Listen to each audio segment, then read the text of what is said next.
জয় জয় শ্রী রাধে, হরি বল, শ্রী হরিদাস। আপনারা সকলে কেমন আছেন? আশা করছি খুব ভালো আছেন। আমরাও সবাই খুব ভালো আছি। আমার নাম হচ্ছে বর্ষা দাস, আমি থাকি হাওড়ায় আর আমি পড়ি কলেজে। তো এটাই হচ্ছে আমার চ্যানেলে ফার্স্ট ভিডিও। হ্যাঁ বন্ধুরা, এটাই আমি ফার্স্ট ভিডিও আমার চ্যানেলে আমি পোস্ট করব। বলে রাখি বন্ধুরা, আমি আমার বাড়িতে আমার মা, আমার বাপি আর আমি আর আমার 3 পুচকু থাকি। তোমরা আমার চ্যানেলে আমার 3 পুচকুরই ভিডিও দেখতে পাবে। বেশিরভাগ ওদেরই আমি ডেইলি সেবা রুটিনগুলো তোমাদের সঙ্গে আমি শেয়ার করব।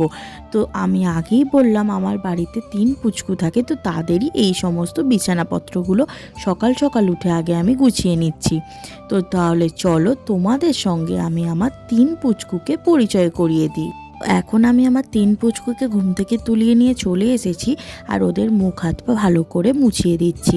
যেহেতু তোমরা দেখতেই পেলে বাইরে প্রচণ্ড ঠান্ডা, আর ওদের নাম কিন্তু পুচকু নয়, ওটা আমি ভালোবেসে ডাকি। ওদের 3 জনের আলাদা আলাদা নাম আছে, তোমাদের সঙ্গে সেই নামগুলো শেয়ার করে দিচ্ছি। তাহলে চলো, আর এখন ওদের আগে টুপিটা পরিয়ে দিই। বাইরে যা ঠান্ডা আর যা কুয়াশা পড়েছে না, ওরা তো শীতে একেবারে কাবুই হয়ে গেছে। ফার্স্টে আমি যাকে টুপি পরালাম ওর নাম হচ্ছে মাধব সোনা। এখন যাকে আমি টুপি পরাচ্ছি ওর নাম হচ্ছে তিলক সোনা। আর মাঝখানে যে বসে আছে তার নাম হচ্ছে গিরি সোনা। তো এখন ঘড়ির কাঁটায় বাজে সকাল 8:30। আমি ওদের সকালের ভোগটা লাগিয়ে দিয়েছি। যেহেতু আমি ওদের ভোগ লাগিয়েছি সেই জন্য আরতিটা তো করতেই হবে, তাই আরতিটা এখন আমি সেরে নিচ্ছি। বলে রাখি বন্ধুরা, আমি আমার 3 গোপাল সোনাদেরই দিনে 4 বার করে সেবা দিয়ে থাকি, সকালে, দুপুরে, সন্ধেবেলায় আর রাত্রে। তো সেটা আবার কোনো কোনো সময় বিশেষ দিন হলে 4 থেকে বেড়ে 5-6 বারও হয়ে যেতে পারে। আর এখন যে এরকম দেখতে পারছো আরতি হচ্ছে, সেরকম কিন্তু আমি 4 বার ভোগ লাগালে 4 বারই আরতি করে থাকি। তবে এখন যে তোমরা দেখতে পাবে আমি যে পুষ্প আরতিটা করছি, এটা কিন্তু আমি শুধুমাত্র সকালে আর দুপুরবেলার সময়ই করি। যদি সকালে স্নান না দিই তাহলে একবার সকালে করা হয় আর একবার দুপুরে করা হয়, আর যদি আমি সকালে স্নান দিয়ে দিই তাহলে কিন্তু দুপুরেও আবার করে থাকি। আজ যেহেতু বাইরে প্রচণ্ড ঠান্ডা, সেই জন্য সকালে আর আজ স্নান করাইনি, আজ একটু বেলার দিক করে ওদের চান করাবো। অন্য দিন না হলে ওদের আমি সকালেই চান করিয়ে দিই। আর যেহেতু আমি ভোগ লাগিয়েছি তো নিজের হাতে করে তো একটু খাইয়ে দিতেই হবে। ওরা তো ছোট বাচ্চা বলো, তাই জন্য ওদের আমি আগে দুধটা একটু দেখে নিলাম যে খুব একটা গরম আছে কি, দেখলাম না খুব একটা গরম নেই, সেই জন্য ওদেরকে নিজের হাতে করে আগে একটু দুধ আর বিস্কুটটা খাইয়ে দিচ্ছি। চলো তাহলে ওরা ভোগটা গ্রহণ করে নিক, তারপর তোমাদের সঙ্গে দেখা হচ্ছে। রাধে রাধে।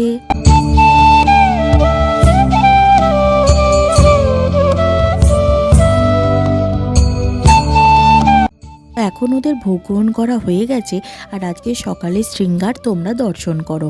এখন যেহেতু শীতকাল, বিশেষ তো কিছু সাজাতে পারবো না, কেন ঠান্ডাতে ওরা না সেরকম কিছু সাজতে চায় না, সেই জন্য বিশেষ কিছু সাজাতেও পারে না। আর সকালের ভোগ তোমরা অবশ্যই দর্শন করো। আজ সকালে ভোগেতে ছিল দুধ আর বিস্কুট। আর এখন বেলার দিকে আমি চলে এসেছি গোপাল সোনাদের ভোগটা রেডি করতে।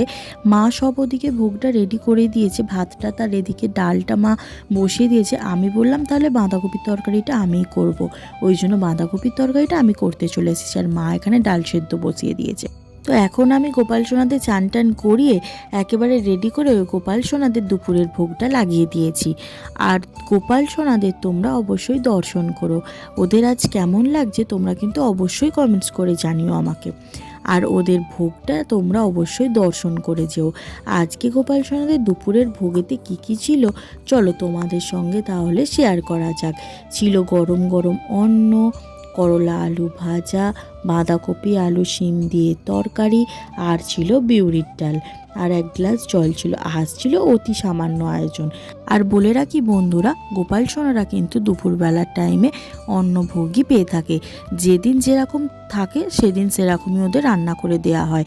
তবে বিশেষ কোনো দিন থাকলে বিশেষ আয়োজন তো হবেই। আর আমি যদি বেরিয়ে যাই বা মায়ের যদি না সময় হয়ে ওঠে, তাহলে কিন্তু সেই দিন ওদের অন্নভোগটা দেওয়া হয় না, ফল মিষ্টি দিয়েই দেওয়া হয়ে যায়।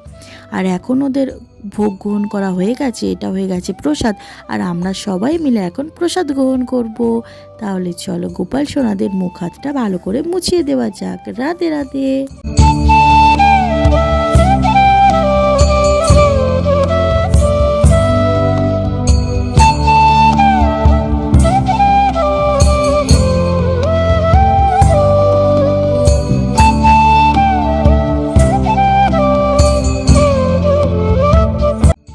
এদিকে ওরা ওদের মতন একটু সময় কাটাক, আমি ঘরের আলো টালো নিভিয়ে চলে গেছি বাইরে। এদিকে সব বাসন মেজে, আমি অর্ধেক মেজেছি, মা অর্ধেক মেজেছে, মেজে একেবারে এখানে নিয়ে চলে এসেছি উপর করে দেব বলে। এত সব বাসন পড়ে গেছিলো রান্না করতে গিয়ে। আর এইদিকে আমি গোপাল সোনাদের সমস্ত জামাগুলো যে বাসি পড়েছিল সেগুলো সব কেচে ধুয়ে মিলে দিয়েছি। আর সকালবেলা যেরকম তোমরা দেখলে ভিডিওতে যে রোদ্দুর ওঠেনি, কুয়াশা, এখন কিন্তু ভালোই রোদ্দুর উঠেছে।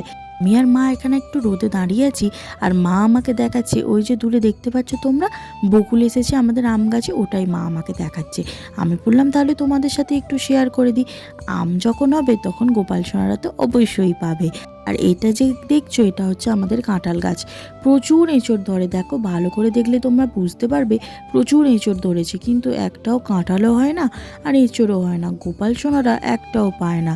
কি আর করা যাবে, গাছটা যে কি হয়েছে সেটা বুঝতেই পারা যায় না, কত সার দেয়া হয়, কত কি দেয়া হয়, কিছুতেই কিছু হয় না। তো ওর নিজে থেকেই আবার খসে পড়ে যায়, আবারও সামনে বছর এরকমই হবে। যদি এবছর একটাও হয় গোপাল সোনাদের তো অবশ্যই দেব, আর তোমাদের সঙ্গেও সেই ভিডিওটা আমি শেয়ার করব। আর এখানে আমি আর মা একটু রোদে দাঁড়িয়েছিলাম, তোমাদের বললাম না, সমানে আমি আমার মাকে জ্বালিয়ে যাচ্ছি, মা তুমি কি কিছু বলবে ক্যামেরার সামনে? মা তো কিছুতেই কিছু বলবে না। আর তোমরা না বন্ধুরা আমার চুলটা একটু ইগনোর করো, কেন বলো তো, শ্যাম্পু করেছি, চুলটা না শুকোনোর জন্য এরকম পুরু হয়ে আছে, একটু তোমরা ইগনোর করেছি ওই জিনিসটা। আগের দিন মার বাপি একটু বেরিয়েছিল, তো গোপাল সোনাদের জন্য এরকম 3টে ড্রেস কিনে নিয়ে এসেছে, সঙ্গে নিয়ে এসেছিল একটা ধূপকাঠি, আর একটাও ধূপকাঠি কিনে নিয়ে এসেছে, সেটা বড় প্যাকেট, সেটাও তোমরা দেখতে পাবে। তো গল্প করতে করতে বন্ধুরা আমরা একদম ভিডিওর অন্তিম পর্যায়ে চলে এসেছি। তো জানি না কে তোমাদের কেমন লাগবে আজকের ভিডিওটা, এটাই আমি ফার্স্ট ভিডিও তোমাদের সঙ্গে শেয়ার করছি। যদি ভালো লেগে থাকে একটা লাইক করে দিও, আর চ্যানেলটিকে সাবস্ক্রাইব করে আমার পাশে দেখো। রাধে রাধে।